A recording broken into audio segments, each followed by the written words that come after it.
નમસ્કાર, હું છું પ્રિયંકા. તમે જોઈ રહ્યા છો સિટી કવરેજ ન્યૂઝ. આજના મુખ્ય સમાચાર. ગરવા ગિરનારની ફરતેની 36 કિલોમીટરની લીલી પરિક્રમા 2 નવેમ્બરથી શરૂ થવાની છે. પરિક્રમાને લઈને વન વિભાગે પરિક્રમાના તમામ રૂટને રિપેર કર્યા હતા, પરંતુ મોન્થા વાવાઝોડું અને માવઠાને કારણે લીલી પરિક્રમાના તમામ રૂટનું ધોવાણ થઈ ગયું છે. ત્યારે વન વિભાગે અન્ય ક્ષેત્રોને ધોવાયેલા રૂટના ફોટા મોકલી અને મેસેજ સાથે અપીલ કરી છે કે જ્યાં સુધી સૂચના ન આવે ત્યાં સુધી અન્ય ક્ષેત્રો ના આવે.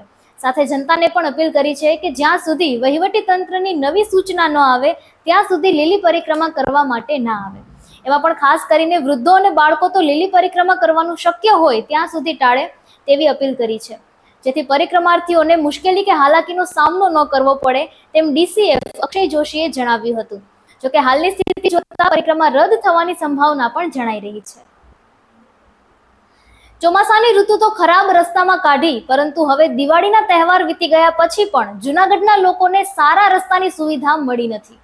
શહેરના પ્રવેશ દ્વાર સમા મધુરમ, ટીમ્બાવાડી, મોતીબાગ સહિતના વિસ્તારોમાં રસ્તામાં મસ્ત મોટા ખાડા પડી ગયા છે, જેને કારણે વાહન ચાલકોને અકસ્માતનો ભય સતાવી રહ્યો છે. ખાડામાં નખાયેલ કપચીનું માવઠામાં જ ધોવાણ થઈ જતા રોડ પર ફરી ખાડા પડી ગયા છે અને આ કપચી રસ્તામાં વેરાઈ જતા ખાસ કરીને ટુ વ્હીલ સ્લીપ થવાની સંભાવના વધી જાય છે. સાથે વાહનોમાં પંક્ચર થવાની પણ સંભાવના વધી જાય છે. પરંતુ લાખો રૂપિયાની નવી નક્કોર 4 વ્હીલમાં ગાડીમાં ફરતા પદાધિકારીઓને સમસ્યા ક્યાંથી નજરે ચડે? ત્યારે મનપાના અધિકારીઓ રસ્તાના ખાડાને તાત્કાલિક રિપેર કરાવે તેવી સ્થાનિક લોકોમાંથી માંગ ઉઠી રહી છે. શિયાળાની ઋતુની શરૂઆત થાય તેની સાથે જ જૂનાગઢના આઝાદ ચોક નજીક તિબેટિયન રેફ્યુજી પોટલા માર્કેટમાં ગરમ કપડાનું વેચાણ શરૂ થાય છે. અહીં સ્વેટર, મફલર, શાલ, હાથ પગના મોજા, કોટ, કાનપટ્ટી, ટોપી સહિતના ગરમ કપડાનું વેચાણ થઈ રહ્યું છે.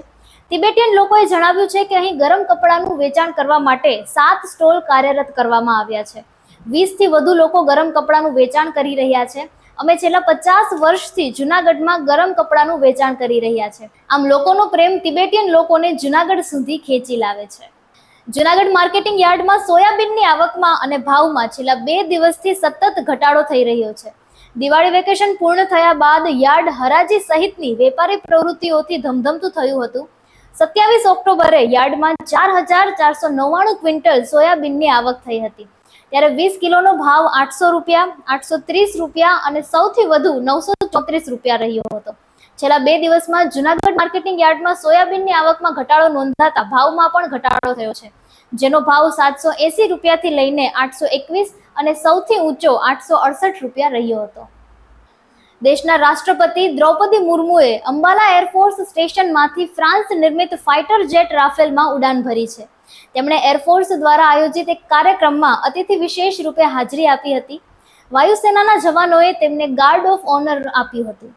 આ કાર્યક્રમના ભાગરૂપે વાયુસેનાના પ્રમુખ એપી સિંહ પોતે પાયલટ તરીકે રાફેલ ઉડાવી અને રાષ્ટ્રપતિને રાફેલની શેર કરાવી હતી.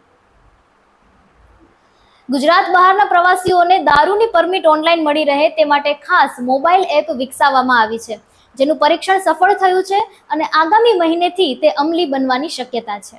દારૂની ઓનલાઈન પરમિટ માટે પ્રવાસીએ મોબાઈલ એપમાં આધાર કાર્ડ જેવા ઓળખના દસ્તાવેજ અપલોડ કરવાના રહેશે અને તેના આધારે ઓનલાઈન પરમિટ મળી જશે. ત્યારબાદ પ્રવાસી કોઈ પણ દારૂની અધિકૃત દુકાનેથી ખરીદી કરી શકશે, ઓનલાઈન પેમેન્ટ પણ કરી શકશે અને ગિફ્ટ સિટીમાં પરમિટ હોલ્ડરો પણ તેનો ઉપયોગ કરી શકશે. સિટી કવરેજ ન્યૂઝના ડેઇલી અપડેટ માટે અમારી ચેનલને લાઇક કરો, શેર કરો અને સબસ્ક્રાઇબ કરો. આવતીકાલે મળીશું ફરી નવા સમાચારો સાથે. City coverage news Junagadh.